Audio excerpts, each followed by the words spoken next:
of Our Fathers by Rollin H. Bainton, Chapter 19, Back to the Bible. And is that confession or is that guy going to prison? In spite of the efforts of the Roman Catholic Church to mend its faults, the breach between Catholic and Protestant grew wider and wider in the days of Queen Elizabeth. This was the time of the Wars of Religion and the massacre of St. Bartholomew in France, a time when the Calvinists and the Jesuits plotted against the lives of the rulers of the opposite faith. Now, is it wars of religion or wars of church? A cartoonist who was sick of such quarrels pictured Luther, Calvin, and the Pope pulling each other's beards and ears, as shown on the next page. In England, Queen Elizabeth was excommunicated by the Pope, and her Catholic subjects were told that they need not obey her as a queen. Plots were on foot to take her life and to place upon her throne Queen Mary of Scots, who, having fled from Scotland, was a prisoner in England. Because of these plots, Mary was beheaded, and Catholics came to be feared and hated. The cry arose, "No popery." The feeling became still stronger when Elizabeth was followed by James, the son of Queen Mary of Scots. Under him, Scotland and England were united. He was James VI of Scotland and James I of England. Some thought he might be well disposed to the Catholics because his mother had been a Catholic. Others thought that he would be Presbyterian because he had been brought up by the Presbyterians in Scotland. Now, whatever you were brought up as, you don't have to be in terms of your faith. He disappointed them both and took his stand for the Church of England, of which, as king, he was the head. Then the Catholics plotted against him, and an attempt was made to blow up the House of Parliament. The folly of the hotheads enraged all England against the Catholics. And the picture we were talking about. But little was done to Catholics in England because they were few. The rage of the Englishmen vented itself rather on anything in the Church of England that resembled the Church of Rome. The Church of England must be purified, was the cry. The people who wanted to do it were called Puritans. They were not altogether of one mind as to what needed to be purified, because there's some ambiguity in the Bible and certainly different opinions that even conflict with each other in the Bible. So some saw the model in the Presbyterian Church in Scotland, others looked to the Reformed Church in Zwingli. Still others felt that no church as yet had reached the perfect pattern of the Bible. Objection was common to certain practices of the Church of England, continued from the Church of Rome, such as the use of a ring at weddings, kneeling before the altar at the so-called Lord's Supper, making with the fingers the sign of the cross over one baptized, the wearing of a vestment or special dress by the clergy, the placing of organs in churches and crosses on steeples. Some disliked the Book of Common Prayer on the ground that prayers should come straight from the heart instead of being written out. The Puritans tried to persuade the Parliament to alter the forms of the Church of England. When Parliament did nothing, some of the Puritans consented to remain in the Church of England and continued to make disturbances from within. Others left and started churches of their own on the outside. They were variously known as separatists, nonconformists, dissenters, and independents. The principal ones were the Presbyterians, Congregationalists, Baptists, Quakers, and Unitarians. The Presbyterians have already been noticed in Scotland. The Congregationalists, Baptists, and Quakers will be in this chapter. The Unitarians will come later. I actually plan to do a show on liberalism, wandering around a Unitarian center that says that this community is from 200 years ago or so. The struggle between the Puritans and the Church of England was well under the way At the end of the reign of Queen Elizabeth, she called them fault-finders and managed to keep things somewhat quiet. You want to encourage people in what's right, too. Hopes were high that King James would bring Presbyterianism from Scotland to England, but he had found out that a presbytery agreed as well with a monarchy as God and the devil. All that he would do for the Puritans was to consent to have a better translation made of the Bible. It is called the King James Version. For stateliness of language, there is nothing finer in the English tongue. All the other desires of the Puritans James refused, and he had the ill luck to stir them up at an unexpected point. The king put out a book of sports for Sunday afternoons. Not to allow such sports, said the king, will prevent Catholics from becoming Protestants when they see that no honest mirth or recreation is lawful or tolerable in our kingdom. Well, the Bible has a Sabbath of Friday sunset to Saturday sunset, but lawful or tolerable in our religion, which cannot but breed such great discontentment in our people's hearts, especially of such as are, peradventure, upon the point of turning. The other inconvenience is that this problem barreth the common and meaner sort of people from using such exercises as may make their bodies more able for war, when we or our successors shall have occasion to use them, and in place thereof sets up filthy tipplings and drunkenness, and breeds a number of idle and discontented speeches in their alehouses.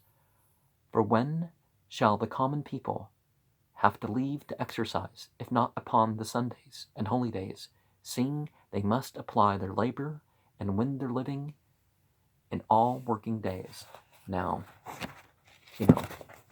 one of the hypocrisies that I've definitely heard and even seen on the news is, but this is a Christian country or state or town or whatever, and we don't want people to buy liquor on Sunday. But, so getting drunk and beating your wife on Monday night, that's okay. You know the song, ain't it a shame, it ain't a shame, it ain't a shame, So either it's not okay to drink on Sunday or it's not okay to drink. Either it's okay to drink on Sunday too, or it's not okay to drink at all. It doesn't really make sense. Well, I do understand the idea of sober up to go to church. There are some people say, I'm not an alcoholic, I'm sober for church. It's like, okay then. But the Puritans would have none of it. The idea of the true and false keeping of Sunday is shown in contrasting pictures on that previous page. They had been studying the King James Bible, in which they read, remember the Sabbath day to keep it holy. There's a reward for $1 million, or at least there was, in the Portland area. If you could find anything in the Bible to say that the Sabbath was anything but the sunset of Friday to the sunset of Saturday, $1 million. Of course, nobody could find anything in any version of the Bible, but they did add an Easter in some of the Bibles instead of Passover, so that's kind of cheating when people add an Easter, but you couldn't find anything about the changing the Sabbath. Remember the Sabbath day to keep it holy. And my stomach's rumbling again. And another reason was that the Puritans did not have religious services every day of the week, as Calvin had done in Geneva. So many services interfered too much with work, but if Sunday was able to be the only religious day, it must be given to religion and to nothing else. Of course, said one of the Puritans, the Bible says that if the ox or the ass fall into the pit on the Sabbath day, you may pull them out, but do not push them in on Saturday in order that they may be there to be pulled out on Sunday. The Westminster Catechism of the Presbyterians, a catechism it's a book of questions and answers for children to learn about religion. I had one of those about Islam, and it turned out that a lot of them were opinions, but weren't directly then there was some evidence against some of them, so you need to be careful about catechism books, right? Says in question 60, how is the Sabbath to be sanctified? Answer, the Sabbath is to be sanctified by a holy resting all that day, even from such worldly employments and recreations as are lawful on other days, and spending the whole time in the public and the private exercises of God's worship, except so much as to be taken up in the works of necessity and mercy. The Puritans would have nothing to do with James's Book of Sports. And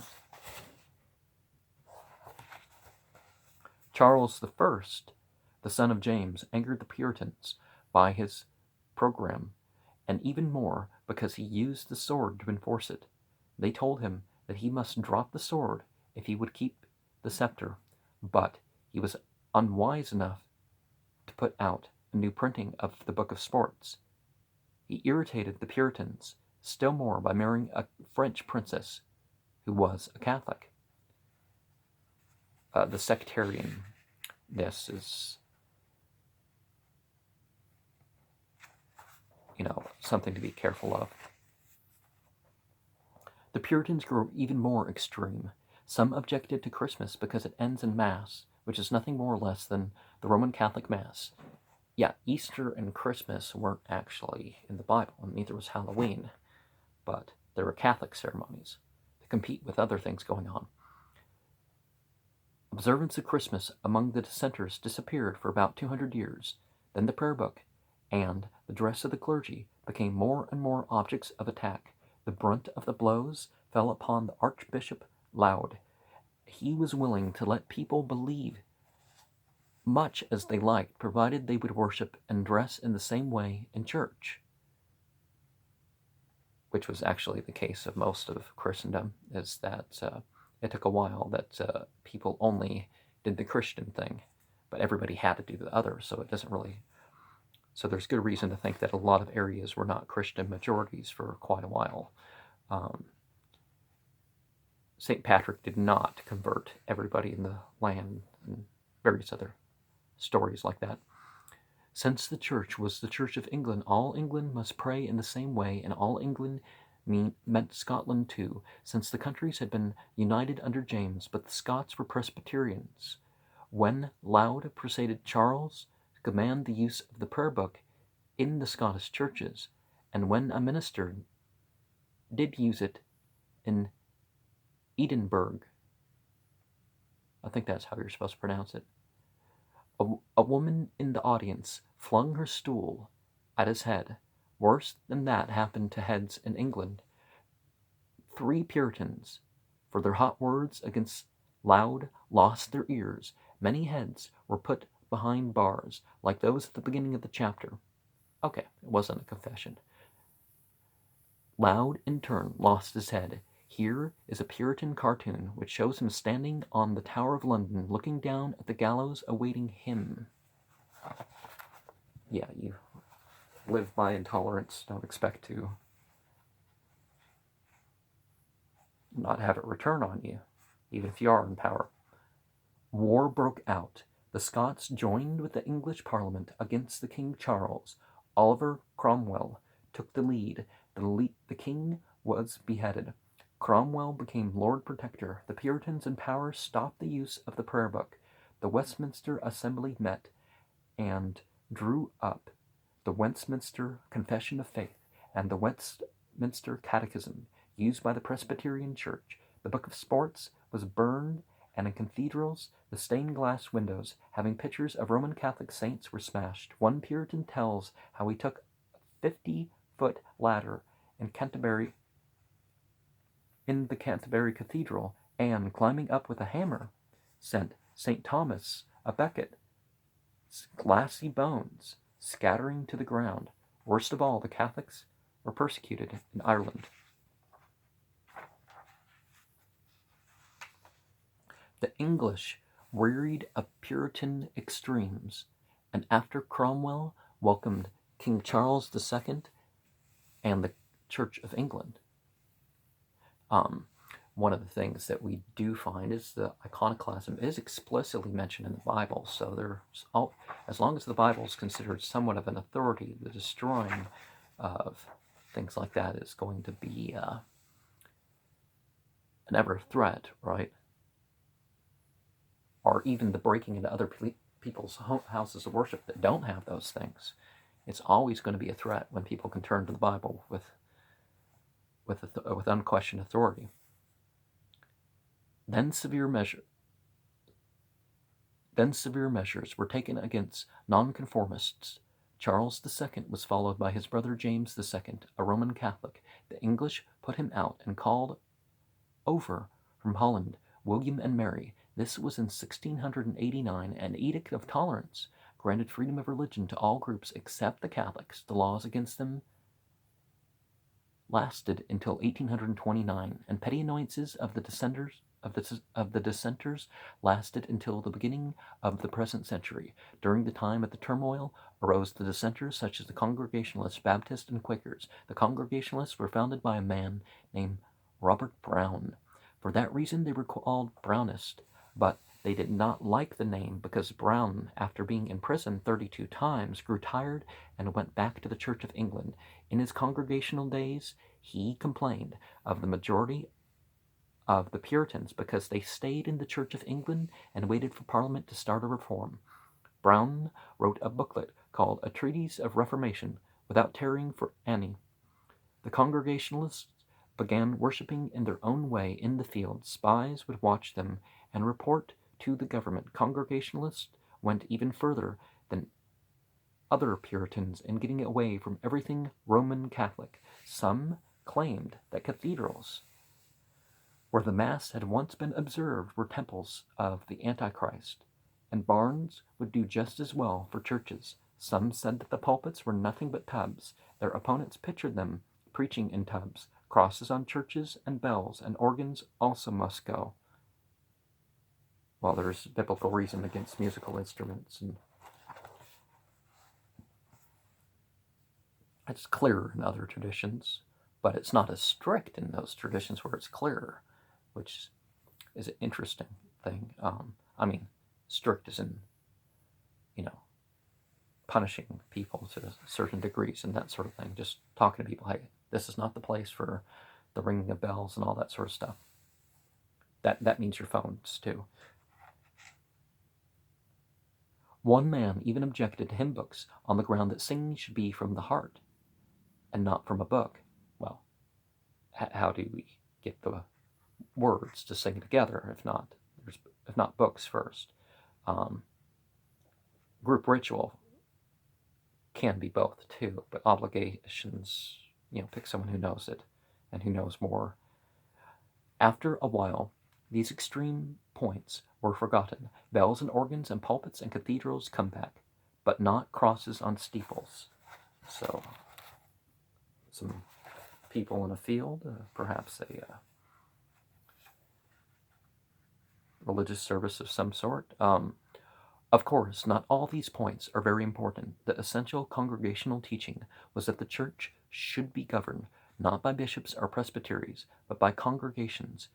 Here's a cartoon against the Congregationalist, which shows them using a room in an inn for a church and a tub for a pulpit. Sounds like something I might do, but my sermon on the couch and that sort of thing. But yeah, I'm not giving sermons from the bathroom. Since Congregationalists fled from England to Holland, they had great difficulty in getting away because all goods were required to be examined by the customs officials before anyone could leave.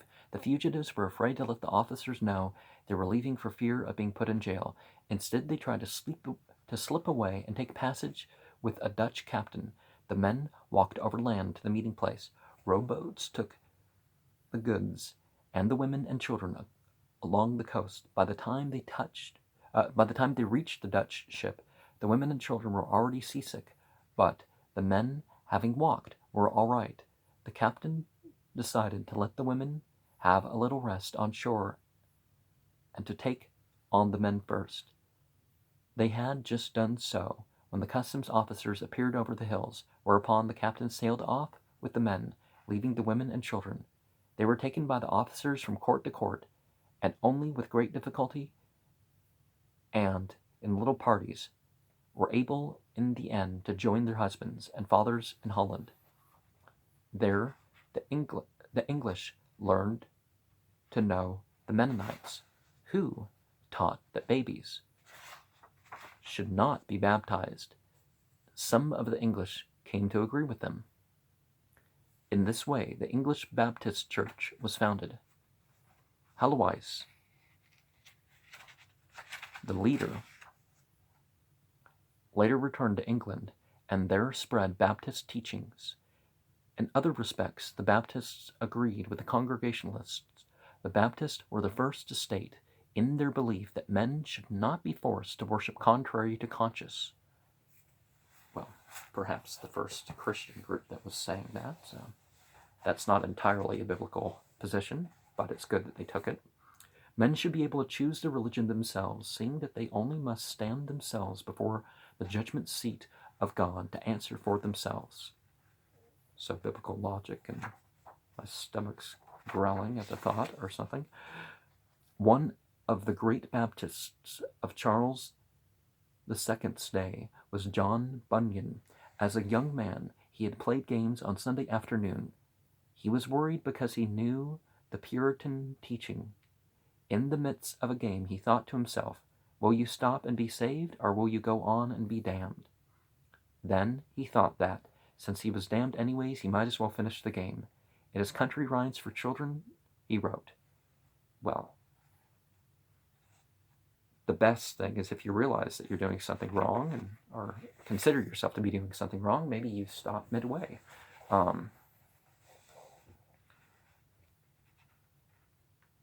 the very least, the fruits of the sinful act, or what's considered to be the sinful act, is going to encourage you to repeat it.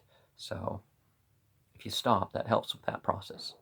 An egg is not a chicken by falling from a hen, nor is a man a Christian till he is born again. Bunyan was born again. Something happened to make him on fire for God. He had to tell everybody. On the foot of this page, he is shown preaching in the village square. Such gatherings outside of the churches, the laws of Charles II did not permit.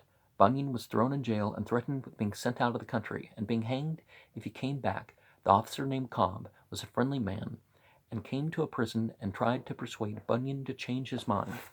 Now, there's a story of a preacher in Georgia that people didn't like him out in the town preaching, and he touched this building and cursed it, and apparently out of the stuff in the area, only the pillars of the building survived, and one particular pillar survived longer than the others, and eventually this got hit by a car, but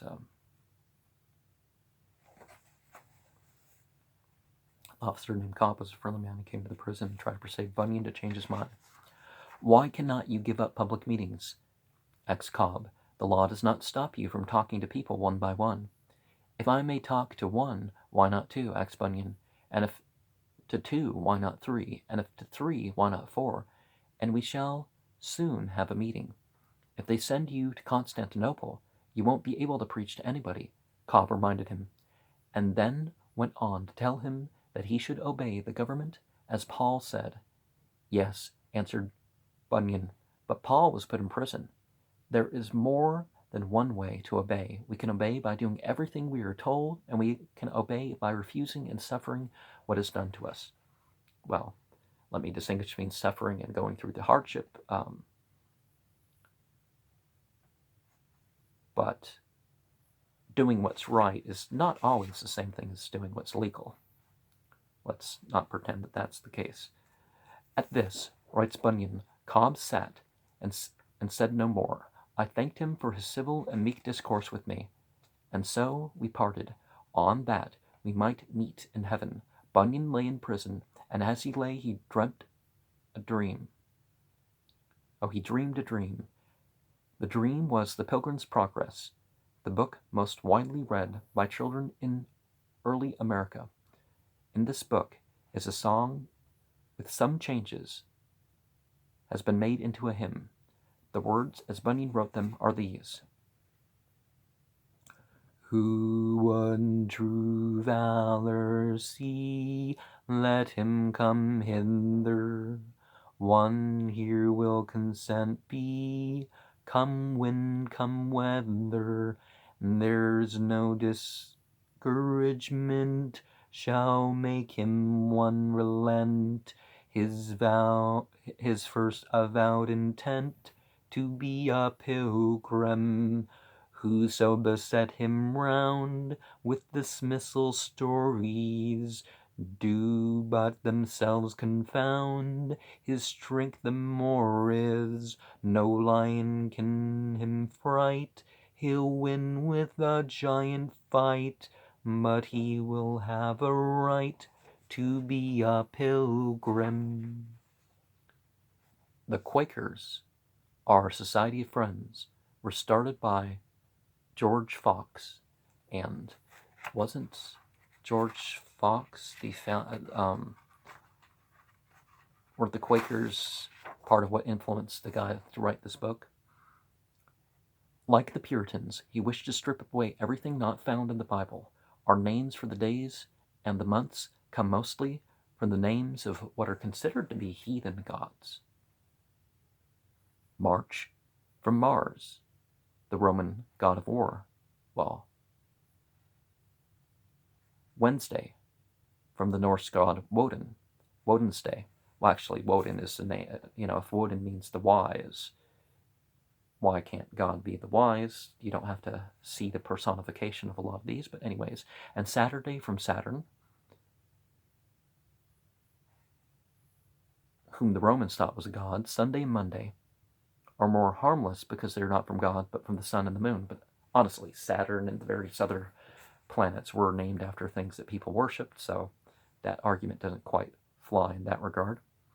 Yet the Bible does not say that the women came to Jesus' tomb on Sunday, but on the first day of the week. Therefore, the Quakers, the first day of the week starts at Sunday on Saturday. Therefore, the Quakers say only first day, second day, first month, second month, and so on. Like the Anabaptists, the Quakers object to the oaths and more. When Fox was dragged into court and given a Bible and told to swear by it, he would answer, "Shall I swear by the book which says, 'Swear not at all'? Because the Bible says all men are equal in the eyes of God." The Quakers refused to bow to the mighty.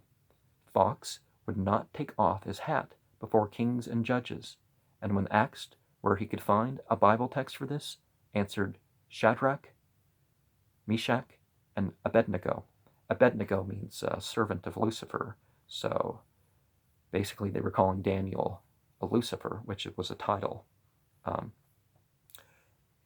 Went into the fiery furnace with their hose and their coats and their hats on. The Quaker use of thee instead of you goes back to a time when the English language had two ways of addressing people: you to those above and thee to those equal or below. Fox treated all as equal, and therefore said thee to everyone. Since then, the English language has done what Fox wanted, but by using you for all. The Quakers, in some respects, went beyond the Bible, partially because people in that day were showing such an unchristian spirit in their quarrels over the outward forms of the church, such as baptism and what they called the Lord's Supper, pulpits, prayer books, robes, ministers, and so on.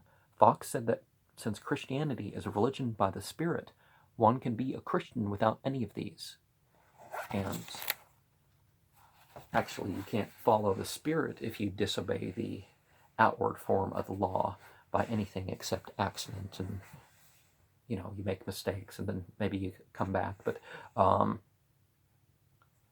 you can't say, "Well, I obey the Spirit, but I'm going to disobey the letter of the law." It doesn't work that way in anything in life. So why would it with religion? In the Quaker service, the congregation sit in silence while some spirit stirs the hushed group until one or more may be moved to speak. Women speak in Quaker meetings as well as men. The practice at first seemed dreadful to the other churches because Paul said that women should not speak in church. Oh, he went further than that. Women should not speak in public meetings, was what he said. Note the cartoon against the Quakers showing a woman preaching on a tub. The Quakers gave to women a new place, and let's look at that illustration there. None did more than the Quakers for the improvement of the prisons. They knew what they were like. Fox had spent many years in prisons all over England, and so had other Quakers. Conditions were terrible. Men and women, sick and well, were herded together in unspeakable filth. When the Quakers got out, they did their best to have the prisons changed. Once, when George Fox was in prison, the governor told him that if there were any disturbances among the people, he would be hanged over the wall. Fox answered, "I am ready for that. I have never feared death nor suffering in my life. I am an innocent, peaceable man, free from all plots and uprisings. I have always sought the good of all men." "Bring out your gallows," the officer said. "He is as stiff as a tree and as pure as a bell." The Quakers often claimed that God would punish the wicked England. Some may have wondered whether the words had not come true when London burned. The fire raged along a front of half a mile. The poor folk snatched up what few things they could carry and rushed to St. Paul's Church, which had walls of stone and was somewhat removed from the neighboring houses. But the wooden tower caught fire. The stones were falling out of the walls, and the lead on the drains melted and ran down into the streets. The fire continued for 4 days and 4 nights and burned over a space 2 miles long and 1 mile wide. 13,000 houses were destroyed and nearly 100 churches, including St. Paul's. A new London was to rise from the ashes, and the man who did the most to plan the new city was Sir Christopher Wren. For the small churches, he used a style of building that in a way copied a Greek temple and a Gothic cathedral. The body of the building was like a temple, which, with columns in the front. From the roof rose a tall Gothic spire. For the new St. Paul's Cathedral, however, he used the style of St. Peter's at Rome with a great dome, which a picture was shown on the Vatican stamp on page 170. London Cathedral was 35 years in building. When Wren was 78, he stood by as his son placed the last stone upon the crown. These verses were written about the great architect. Clever men like Christopher Wren only occur just now and then. Never a cleverer dipped his pen than clever Sir Christopher Wren, with his chaste designs and classical lines, his elegant curves and neat inclines, and never an hour went by when London needed Sir Christopher Wren. Salisbury Square